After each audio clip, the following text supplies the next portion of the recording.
تو ناظرین، رمضان ٹائم میں اگر آپ بھی شرکت کرنا چاہتے ہیں، اگر آپ کے ذہن میں کوئی سوال ہے رمضان سے متعلق، تو آپ فون کال کر سکتے ہیں۔ اس کے علاوہ اگر آپ اپنی پسند کی حمد یا نعت سننا چاہتے ہیں تو بھی آپ کال کر سکتے ہیں۔ اسد صاحب لگاتار ہمارے ساتھ 1 گھنٹے بنے رہیں گے جو آپ کی فرمائشوں کو پورا کریں گے۔ اس کے علاوہ ہمارے ساتھ مصباح الدین نقشبندی صاحب بھی جڑ چکے ہیں۔ بہت بہت استقبال ہے مفتی صاحب آپ کا۔ السلام علیکم۔ وعلیکم السلام ورحمۃ اللہ وبرکاتہ۔ تو جی شکریہ۔ بالکل مصباح صاحب، رمضان کی فضیلت پر ایک سرسری نظر ڈال دیجیے، اس کے بعد انشاءاللہ کالر کو شامل کرتے ہیں۔ بسم اللہ الرحمن الرحیم، الحمد للہ رب العالمین، والصلاة والسلام علی حبیبہ سید الانبیاء واشرف المرسلین وعلى آلہ الطیبین الطاہرین واصحابہ الاکرمین الافضلین وعلى من احبهم وتبعهم بإحسان اجمعین الى یوم الدین، اما بعد۔ ناظرین کرام، اللہ سبحانہ و تعالیٰ کا فضل و کرم ہے کہ اس نے ہمیں رمضان جیسا عظمت والا مہینہ عطا فرمایا ہے۔ رمضان کی فضیلت کے بارے میں کیا عرض کیا جائے۔ حدیث مبارک ہے، حضور اکرم صلی اللہ علیہ وسلم ارشاد فرماتے ہیں کہ رمضان میری امت کا مہینہ ہے۔ رمضان میں ایک ایسی رات رکھی گئی ہے کہ جو 1000 مہینوں سے بہتر ہے، یعنی اس رات میں اگر کوئی عبادت کرے گا تو اس کو 1000 مہینے عبادت کا ثواب ملے گا۔ اس رات اگر کوئی صدقہ دے گا تو 1000 مہینے صدقہ دینے کا ثواب ملے گا۔ اس رات کوئی نیکی کرے گا تو 1000 مہینے نیکی کرنے کا ثواب ملے گا۔ تو جب رمضان میں ایسی رات ہے تو پھر اس سے اندازہ کیجئے کہ رمضان میں اللہ نے اگر یہ رات رکھی ہے تو اس سے رمضان کی بھی اہمیت واضح ہوتی ہے۔ اگر چاہے تو کوئی اور مہینے میں رکھ سکتا تھا، لیکن اللہ نے اس رات کو رکھنے کے لیے رمضان کا انتخاب کیا، اس سے رمضان کی شان و عظمت ظاہر ہوتی ہے۔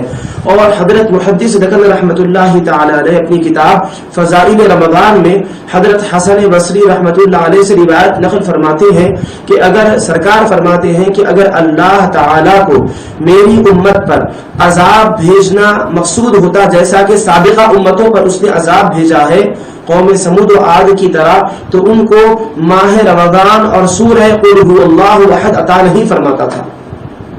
یعنی اللہ نے میری امت کو رمضان کا مہینہ عطا کیا اور سورہ قل هو اللہ احد عطا فرمایا، تو اب سابقہ امتوں پر جو عذاب نازل ہوئے ہیں، قوم سمود ہے، قوم عاد ہے، قوم لوط ہے، تو اب ان قوموں کی طرح اللہ میری امت پر عذاب نہیں بھیجے گا۔ تو ان میں سے سرکار نے رمضان کو شامل کیا، یعنی رمضان کا مہینہ عذاب الہی کو روکتا ہے۔ رمضان کا مہینہ بندوں کو رب کی رحمت سے سرفراز فرماتا ہے۔ رمضان کا مہینہ بندوں کو بخشش و مغفرت کا پروانہ عطا کرتا ہے۔ رمضان کا مہینہ بندوں کو دوزخ سے آزادی کی ضمانت دیتا ہے۔ رمضان کا مہینہ بندوں کو اللہ تعالیٰ کے قریب کرتا ہے۔ رمضان کا مہینہ بندوں کو اللہ سبحانہ و تعالیٰ کی جو صفت ہے کہ وہ کھانے سے پاک ہے، اس سے متصف ہو کر اس کی برکات کو حاصل کرنے کا شرف عطا فرماتا ہے۔ رمضان کے مہینے میں شیاطین اور سرکش جنات جکڑ دیے جاتے ہیں۔ رمضان کے مہینے میں اللہ تعالیٰ رزق میں وسعت اور اضافہ فرماتا ہے۔ تو رمضان کا یہ عظمت اور برکت والا مہینہ ہے۔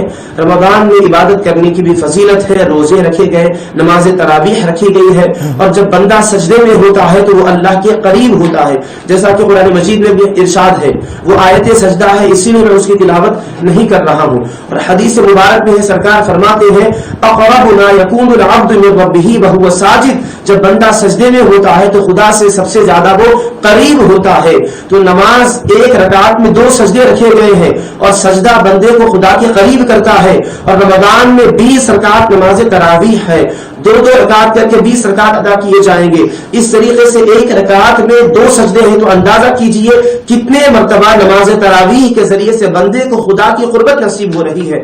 تو یہ مبارک مہینہ اللہ سبحانہ و تعالی اس مہینے میں بندوں پر خاص نظر رحمت فرماتا ہے، ان کے دلوں کو صاف فرما دیتا ہے، دلوں کی قدورتوں کو دور فرماتا ہے، اور بندہ کیسا ہی گناہگار فاسق و فاجر کیوں نہ ہو، رمضان میں وہ مسجد کا رخ کرتا ہے۔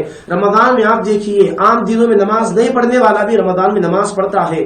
تو رمضان ایسا عظمت والا مہینہ ہے کہ جس کی برکت سے ہر شخص کے دل میں نیکی کا خیال پیدا ہوتا ہے۔ اللہ تعالی ہمیں رمضان کی برکتوں سے سرفراز فرمائے اور اعوام عدیدہ ہم کو رمضان کا مہینہ عطا فرماتا رہے۔ چلیے، بہت بہت